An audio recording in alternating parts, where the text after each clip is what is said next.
सभी दोस्तों को मेरा सलाम। हुसैन जफर है मेरा नाम, श्रीनगर कश्मीर से हूँ। आज मैं बात करना चाहूँगा कश्मीर में जो अभी मौजूदा हालात हैं सहाफत के, जर्नलिज्म के, और जो मशरूम ब्रूइंग हो चुकी है जर्नलिस्ट्स की, इससे जो इस पेशे को तकलीफ पहुँच रही है, ये पेशे को जो बदनामी हो रही है, वो इंतहाई अफसोसनाक है, इंतहाई मायूस कुन है। और यकीन मानिए कि हमें भी शर्मसार होना पड़ता है, शर्मिंदा होना पड़ता है जब कभी कहीं ये कहने की ज़रूरत पड़े कि मैं सहाफत से वाबस्ता हूँ।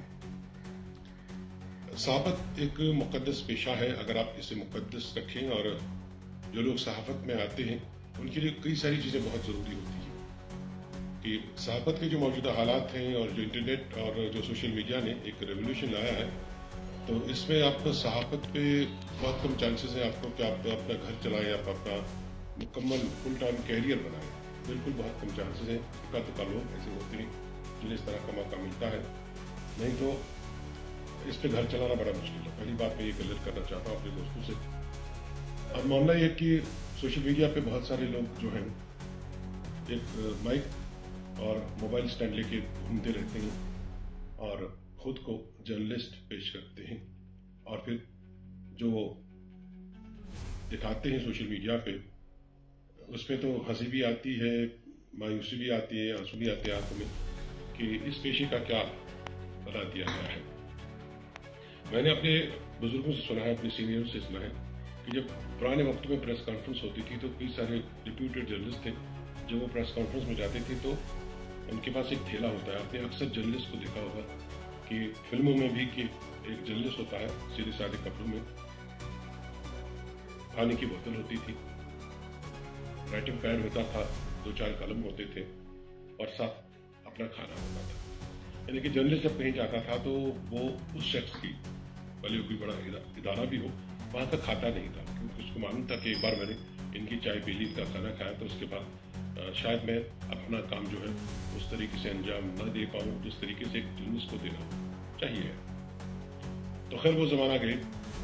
अब तो इस पेशे को वो गोरखधंधा बना दिया गया है।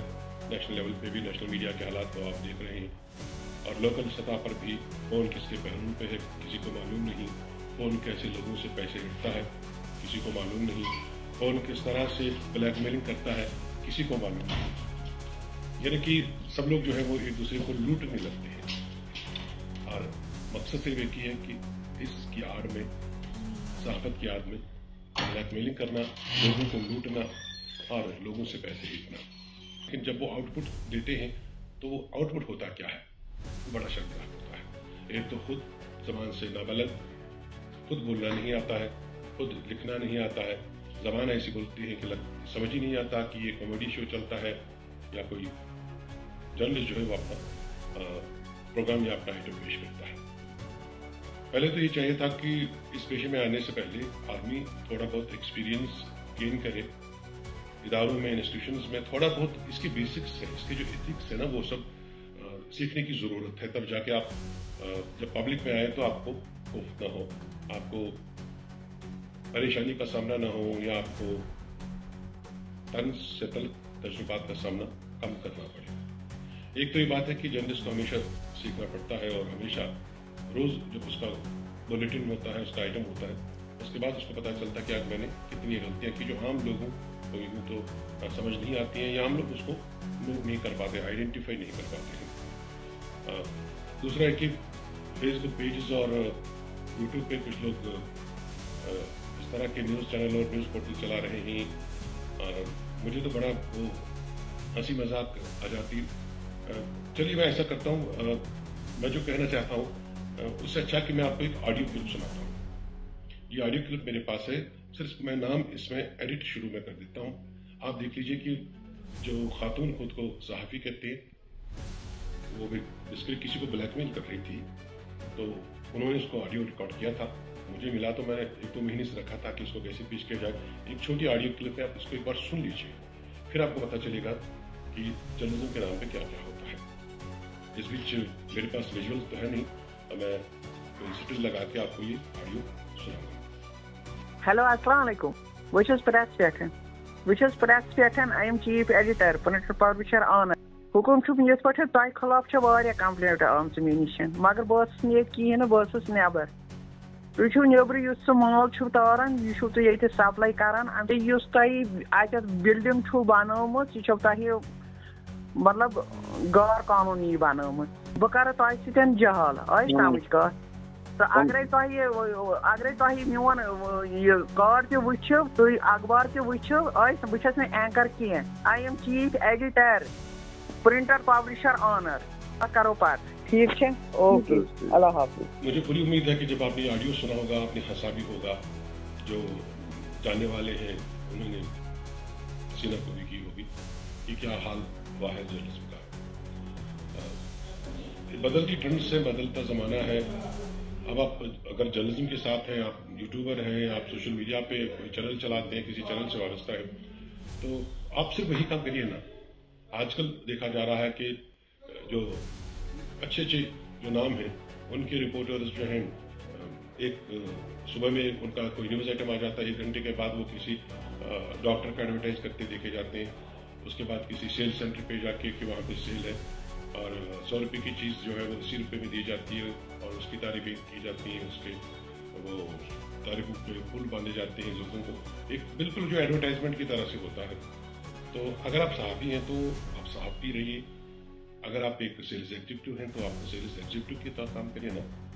دونوں کو مکس کرنے کی کیا ضرورت ہے؟ آپ اپنی مرضی کے مالک ہیں, آپ کو کوئی اس میں مار نہیں سکتا, لیکن آپ پیشے کے لیے جو آپ پیشے کے لیے تو دشمن بن رہے ہیں نا, گالی بن رہے ہیں آپ پیشے کے لیے. اگر آپ صحافی ہیں تو جب آپ آ جائیں تو صرف صحافت کی بات کریں نا, اور صحافی کے طور کام کریں. کبھی آپ ریسٹورینٹ میں لے جاتے ہیں لوگوں کو اور باقی تعریفیں کرتے ہیں, کبھی کچھ کبھی کچھ کبھی کچھ. ایک تو ابھی میں دیکھ رہا تھا, ایک بڑا ریپیوٹیڈ ہے جموں کا, تو وہ تو 10,000 کی جیکٹ 2,000 میں دلاتے. بھیا مجھے یہ چیز بتا دو, اگر اس کی قیمت 10,000 تھی تو 2,000 کیسے ہوگی؟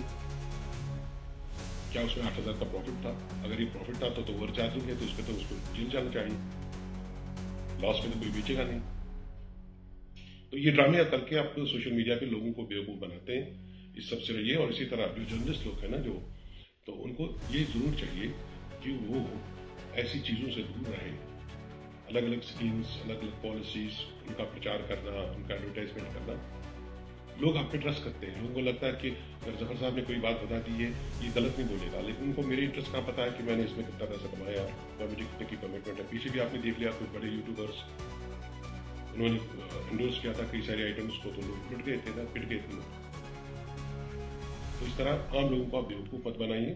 اگر آپ نے جرنلسٹ کے طور کام کرنا ہے, جرنلسٹ کے طور کام کریے, اور اس سے پہلے جرنلزم خدا کے لیے سیکھیے. میں خود سیکھتا, آج بھی سیکھتا ہوں, اور آج بھی میں نادم ہوں کہ مجھے کچھ نہیں آتا. 2.5 انچ کا ڈنڈا ہاتھ میں لے کے 250 روپے کا اور 8-10 ہزار کا کیمرہ لے کے آپ مارکیٹ میں آ جاتے ہیں. میں نے دیکھا کہ کسی ڈپارٹمنٹ کے کلاس 4 امپلائی کو انٹرویو کرتے ہوئے میں نے دیکھا ہے, اور اس کو ڈپارٹمنٹ کے بارے میں کام پوچھا جاتا ہے, پالیسیز کے بارے میں پوچھا جاتا ہے. یہ ایک مقدس پیشہ تھا. خدا کے لیے اس کو مقدس رہنے دیں. اگر آپ اس کو روزی روٹی کے لیے کر رہے ہیں, میری آپ سے گزارش ہے مت کریے, کوئی دوسرا دھندا کریے, کیونکہ پرائیویٹ سیکٹر میں آپ کو اس میں روزی روٹی نہیں مل سکتی ہے. اس کو شوق کے طور رکھیے, اور لیکن اس دوران بھی آپ کو اس کے جو اپنے ایتھکس ہیں, اپنے اصول ہیں, اپنے ضوابط ہیں, ان کو پامال مت کریے. اور تیسری بات, جب کہیں کوئی بات سانجھا پیش ہوتا ہے, میں آپ کو اپنی بات بتاتا ہوں, اگر کہیں پر بھی کسی لڑکی کے ساتھ کوئی زیادتی ہوتی ہے نا, آپ کبھی بھی آپ نہیں سنیں گے کہ ریڈیو میں اس کا جو لفظ ہے اس کو یوز کیا جاتا ہے. ہم لوگ وہ مصیبت سے مصیبت پڑے نا, تب ہم 10 درازی کا لفظ استعمال کرتے ہیں. جو انگریزی میں اس کا ورڈ ہم یوز نہیں کرتے. اسی طرح ڈرگ ایڈکٹ, ان پہ جب ہم بات کرتے ہیں, ہم کبھی نشے کے بارے میں نہیں بتاتے کہ بنتا کیسے, کون کون سی نارمل چیزیں جنہیں ایک دوسرے سے ملا کے نشاور بنایا جا سکتا ہے. آپ لوگ تو کھلے عام دکھاتے ہیں, سرے عام دکھاتے ہیں. ہم نے کبھی آج تک اس چیز کو چھوا نہیں ہے, کیونکہ ہمیں پتا ہے کہ جس بچے کو یہ معلوم نہیں ہے کہ اگر وہ ڈرگس کا عادی ہے, اگر اس کے پاس پیسہ نہیں ہے, اس کا ایک آلٹرنیٹو آپ گھر میں اس کو بیٹھ کے دے دیتے. تو جب بھی آپ اس طرح کے آئٹمس جو حساس نوعیت کے ہو, تو ان کو उसी तरह डील करिएगा, क्योंकि आप ब्रेकिंग तो बना सकते हैं, मैं तो उसको बार्किंग न्यूज़ बोलता हूँ, ब्रेकिंग न्यूज़ नहीं। आप तो ब्रेकिंग के चक्कर में, लाइक्स और उसके शेयर्स के चक्कर में, तो आप चाहते हैं कि मैं जल्दी बोलूँ, और जल्दी बोलने में फिर पता भी नहीं चलता मैंने क्या बोला। जिंदा को मुर्दा करार देते, मुर्दे को जिंदा करार देते। मैं खुद ही एक छोटा सा, एक अदना सा साथी हूँ, मेरी कोई विसात नहीं है, मेरी कोई औकात नहीं है, मेरा कोई कदर तरह नहीं है, लेकिन शर्म हो जाती है जब जिस आदमी की मैं सुबह न्यूज़ देखता हूँ और एक जर्नलिस्ट के तौर देखता हूँ, शाम को फिर उसको देखता हूँ सेल्समैन का काम करता हूँ उसी पेज पे, ये डॉक्टर साहब अगर आंखों में ये है तो ये है, ये है तो ये है, तो उसी डॉक्टर के यहाँ काम करो, उधर ही नौकरी करो। या जो दुकान की आप सेल्समैनशिप करा रहे हैं, वो एक दो हैं, वो आजकल जो सेल चलाते हैं बड़े, वो क्या नाम कोई जरगर वरगर करके क्या बोलता है, उसके साथ जाओ ना, फिर वही वो बेचारा ठीक है, वो अपना एक ही धंधा है, सही या गलत है, एक ही काम करता है, वो खबरें नहीं बोलता ना, खबरें नहीं करता है। और दूसरा ये है कि खुदा रहा हम लोगों ने इस पेशे को अपनी जिंदगी दी है, हमने अपनी फैमिली डिस्टर्ब की है, तब जाके इस पेशे का जो तकद्दुस है वो हमने बरकरार रखा है। खुदा रहा इस पेशे का तकद्दुस अमाल मत करो और बोलो इनके ऊपर कई सारे इल्जाम लगे हैं, जो लोग ब्लैकमेल करते हैं इस्लाम पे, पैसा हिटते हैं। एक तो है, अब नाम नहीं लूंगा, मेरे एक दूसरे 10,000 रुपये लिए हैं उसको। जब आपने ब्लैकमेलर ही बनना तो डायरेक्ट लीडर वो है ना, सीधे चोर बनो, कम से कम ये तो अफसोस ना रहे कि पुलिस की आड़ में चोर थे। इस पेशे का तकद्दुस रखिए और माइक उठाने से पहले ये सोचिए कि आप माइक उठाने के लायक हैं, आपको सब्जेक्ट के बारे में पता है, आप सब्जेक्ट में बोल सकती हैं। अगर अगला आपसे कुछ गलत बोलता है, रॉन्ग फिगर्स देता है, रॉन्ग इंफॉर्मेशन देता है, तो आप उसको कन्फ्रंट कर सकते हैं। ये सब देखने की बहुत जरूरत है। खुदा के लिए इस पेशे को आप बदनाम मत करिए, हम लोग वैसे ही बहुत बदनाम हैं। ये पेशा सबके बस की बात नहीं है, इसमें आपने अपनी ज़िंदगी, अपनी फैमिली, अपनी सोशल लाइफ सब कुछ डिस्टर्ब करना पड़ता है और हासिल कुछ नहीं होता। 2 वक्त की रोटी भी सही तौर हासिल नहीं हो पाती। चंद लोग हैं, रवीश कुमार जैसे लोग, उनको मिलती है, हम जैसे लोगों को नहीं मिलती। आपका वक्त देने के लिए बहुत बहुत शुक्रिया। उम्मीद है आपसे दोस्तों तक